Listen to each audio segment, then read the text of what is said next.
اور اس کے شرارے اٹھیں گے تو لوگوں کے دل سینے سے نکل کر حلق میں اٹک جائیں گے۔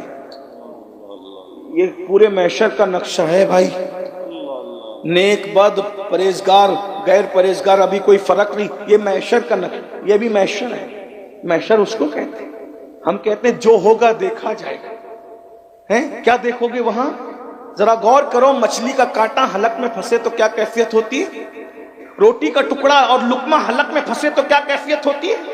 پانی اگر اس کا گھونٹ حلق میں پھنسے تو کیا کیفیت ہوتی ہے؟ میرے بھائی ذرا تصور کرو، جب جہنم کی دوسری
میرے بھائی جو بزرگان دین کی عادت تھی کہ وہ ماہ رمضان المبارک کی تیاری رجب شریف سے شروع کر دیا کرتے تھے، اور ہم لوگوں کا حال یہ ہے کہ ہم لوگ تو رمضان شریف میں بھی نیکیاں کرنے سے قاصر رہتے ہیں۔ بہرحال میں نے جس آیہ کریمہ کی تلاوت کی ہے میرے بھائیوں، ہم لوگ دنیا کے اندر ڈوب چکے ہیں، دنیا کی محبت میں مبتلا ہو چکے ہیں۔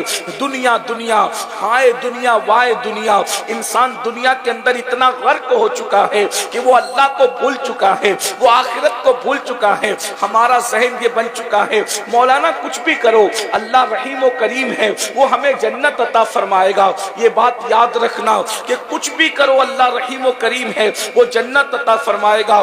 یہ ہماری فکر کو شیطان نے اغوا کر لیا ہے، یہ شیطان کا مکر ہے، یہ شیطان کی چال ہے۔ میرے بھائیوں اگر کچھ بھی کرنے پر اللہ جنت دے گا تو اس آیت کا مطلب کیا ہے؟ اللہ ارشاد فرماتا ہے ان الابرار لفی نعیم و ان الفجار لفی جہیم، نیکوں کو جنت دیں گے، مجرموں کو جہنم دیں گے۔ میرے بھائیوں اللہ اکبر، میرا اللہ ارشاد فرماتا ہے سلام قولا من رب رحیم وامتازوا اليوم ایھا المجرمون۔ اللہ ارشاد فرماتا ہے قیامت کے دن اللہ سلام کرے گا اپنے بندوں کو، سلامتی نازل کرے گا اپنے بندوں پر، اور جب اللہ سلام فرمائے گا تو ارشاد ہوگا وامتازوا اليوم ایھا المجرمون، مجرموں کو الگ کر دیا جائے، مجرموں کو چھاٹ دیا جائے، صرف نیک بندوں کو سلام کرے گا اللہ، ان پہ سلامتی نازل فرمائے گا، مجرموں کو چھاٹ دیا جائے گا، پاپیوں کو چھاٹ دیا جائے گا، گنہگاروں کو چھاٹ دیا جائے گا۔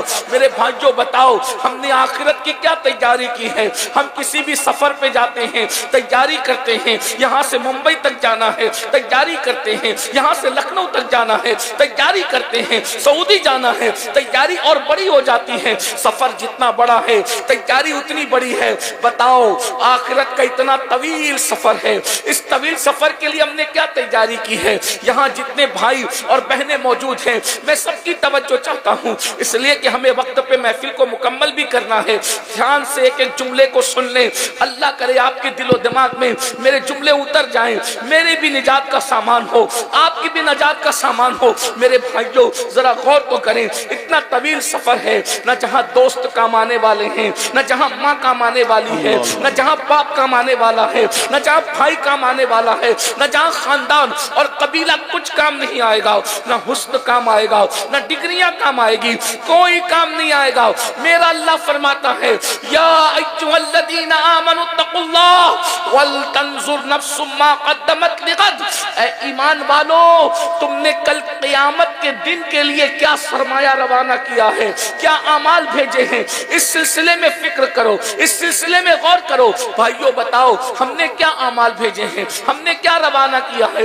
ارشاد ہوتا ہے واتقوا اللہ, اللہ سے ڈرو, اور ارشاد ہوتا ہے ان اللہ خبیر بما تعملون, کہ بے شک اللہ تمہارے اعمال کی خبر رکھتا ہے.